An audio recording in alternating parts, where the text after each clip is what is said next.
कभी वक्त मिले तो अपने वालिदैन के चेहरों की तरफ देखना। आपको पता चलेगा कि आपका मुस्तकबिल बनाते बनाते वो खुद कितना टूट चुके हैं।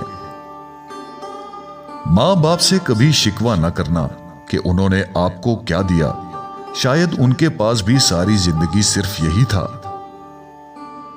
वालिद की दौलत नहीं, साया ही काफी होता है। बेशक अगर मां के पांव नीचे जन्नत है तो बाप के बिना भी जन्नत का दरवाजा नहीं खुलेगा। बाप ऐसी किताब है जिस पर बहुत से तजुर्बात तहरीर होते हैं जो जिंदगी गुजारने में रहनुमाई करते हैं, इसलिए इसे अपने से कभी दूर मत रखें। जिसको माँ बाप की बात समझ नहीं आती उसको जमाना बहुत अच्छे से समझा देता है। जिंदगी की कहानी का सबसे मुश्किल किरदार बाप का है और ये जिम्मेदारी बाप के सिवा कोई नहीं निभा सकता।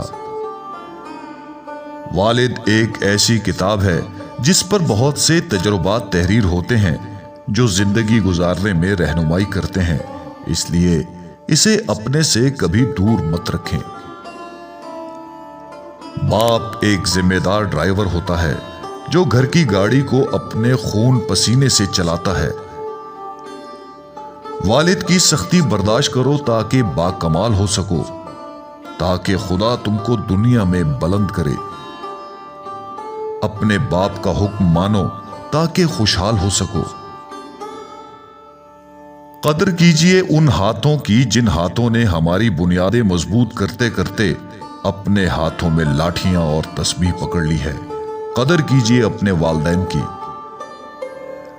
जब रिज्क में तंगी महसूस हो तो गौर कर लिया करो कि मां बाप के लिए दुआ करना तो नहीं छोड़ दी। अपने मां बाप से ऊंची आवाज में बात मत किया करो। जिस दिन वो खामोश हो गए उस दिन तुम उनकी आवाज सुनने को तरसोगे। अल्लाह सबकी औलाद पर उनके मां बाप का साया सलामत रखे। जिंदगी और हालात जब थका देते हैं उस लम्हे अब्बू की ये बात हिम्मत और हौसला बढ़ा देती है कि मेरा बेटा बहुत बहादुर है। एक मुद्दत से पुकारा नहीं अब्बू कहकर, एक मुद्दत से हुआ ये लफ्ज रुखसत घर से।